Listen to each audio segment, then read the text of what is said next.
foundation to understanding yourself is to understand your psyche and your personality.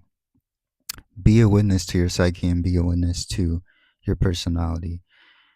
Okay, your psyche shapes your personality. What is your psyche? Your psyche is your everything that you experience, okay, consciously and unconsciously. Everything that you experience consciously and unconsciously shapes your psyche. Okay, and the psyche is like the way you think, why you do things, why you think that way, your behaviors, why you behave that way, right? Everything that you experience consciously and unconsciously shapes your psyche. Whatever you watch on TV shapes your psyche.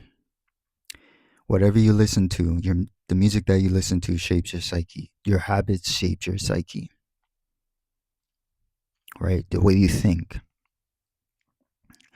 For example, um, you might watch sports, for example, okay, and you have a favorite team that you watch, or your favorite sports player that you watch, right? And you see that you like the way you're very attracted to this certain athlete that you're watching on television or in real life, and you're a fan, right? Instead of unconsciously watching this person perform their craft, their sport that they're competing in, consciously ask yourself, why am I so attracted to watching this athlete perform or watching this athlete compete? Why am I such a fan? Because watching this athlete affects your psyche. It has an effect of the way you think. If you start to pay attention to this, you'll notice that watching watching a certain actor, maybe on your favorite television, watching your favorite actor act, shapes the way you think on some certain level. The way they act through a certain character that you like to binge watch every day, shapes your character. Ask yourself why you're so attracted to that. Because it shapes your psyche. It shapes your thinking, right? And when something shapes the way you think, it molds your personality. It molds your ego on some certain level, right? We all have our favorite thing to watch on television. We all like movies, sports. Maybe you watch the news. You like politics. You have a favorite politician you're very attached to, right? Ask yourself, why am I so attracted and so attracted by them? Why am I so attracted by them? Maybe you like the way they think. You like their personality. You like something about them that attracts you to them. Even if you don't like a person, on some certain level, on some certain unconscious level, there's something about them that attracts you to them. The way they think, their behaviors. There's something about them that you're attracted to. So ask yourself, why am I attracted to these people? Why am I attracted? Not even only people now. Let's go into experiences. Why do I attract certain experiences? Why do I like these certain experiences? Why do I like to eat these foods? This this is all about psyche. We're talking about psyche right now. Why do I wake up at a certain time? Why am I working this job? This is psyche that we're talking about. These are experiences that you're attracted to. There's a reason why you're attracted to these experiences. Again, experiences shape your psyche. When we can understand when we can understand why we're attracted to certain experiences, we start to open a can of worms when it comes to ourselves. We start to understand a lot about ourselves. We start to understand a lot about ourselves when we can understand why we are attracted to certain experiences. Because up till now, most likely a lot of us live through certain experiences without knowing why we are in those experiences. And those experiences have been shaping our thinking and behaviors for a long time, and we don't know about it until you watch this video. But I've been very interested in learning about why I do things, why other people do things, but most importantly, why do I do things, right? I did a video on my previous video. I talked about um why we we don't understand ourselves. Why does most of the collective doesn't understand ourselves? And I stated there that a lot of us put so much emphasis on other people, on other things, right? The first step to understanding yourself is, why do I want to understand others? Why do I want to understand other things? That's going to boomerang back to you, because the external world is a mirror.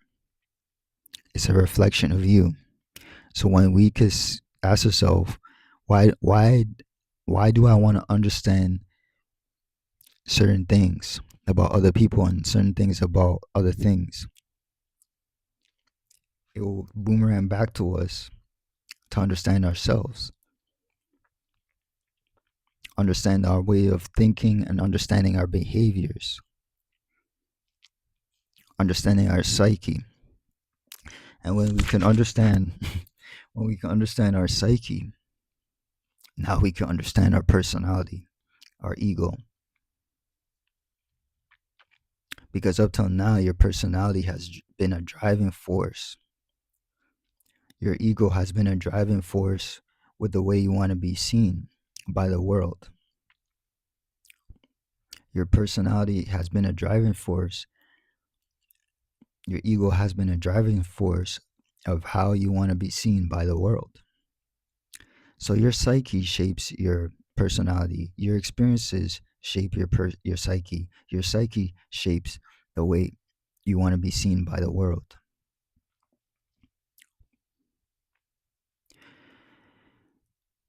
Do not, and let me just pause for a minute.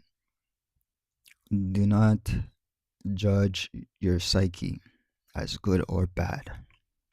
There is a reason why you're attracted to those things that you're experiencing.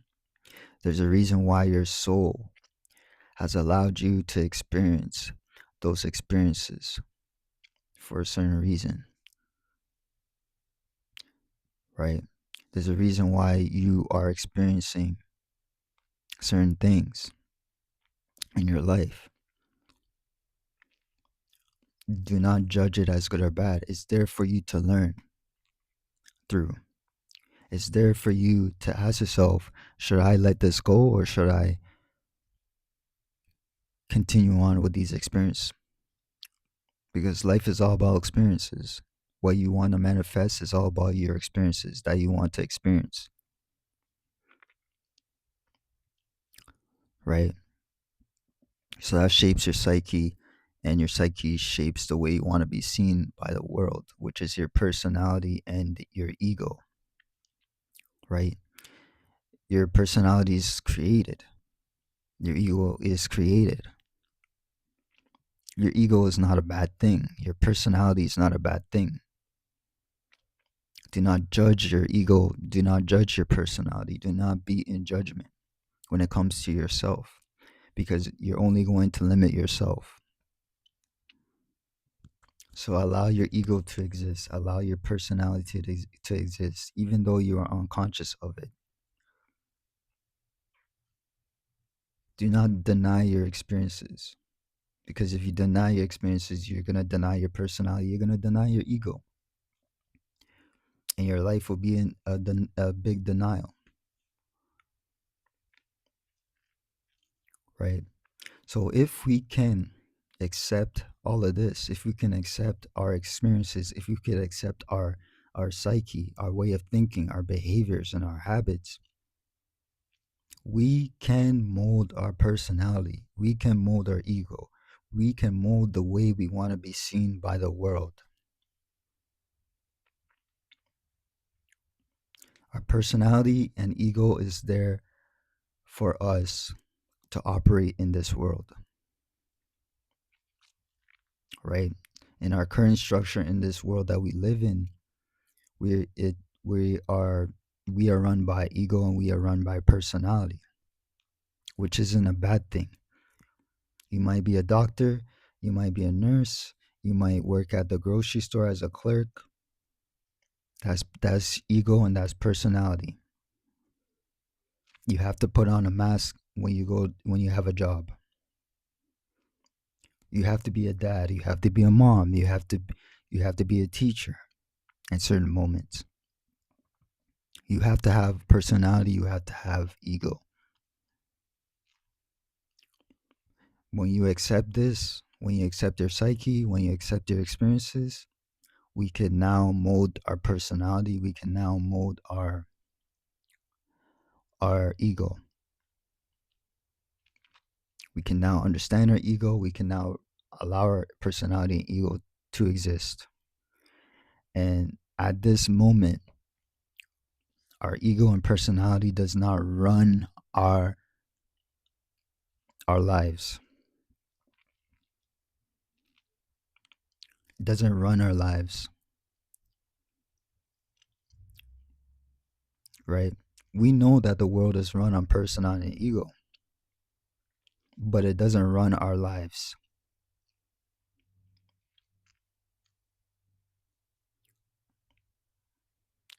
We have we're more we have more of a foundation. We have more of a grasp of our ego and personality. We don't have a leash on it. We're not controlling it, but we have a grasp of it.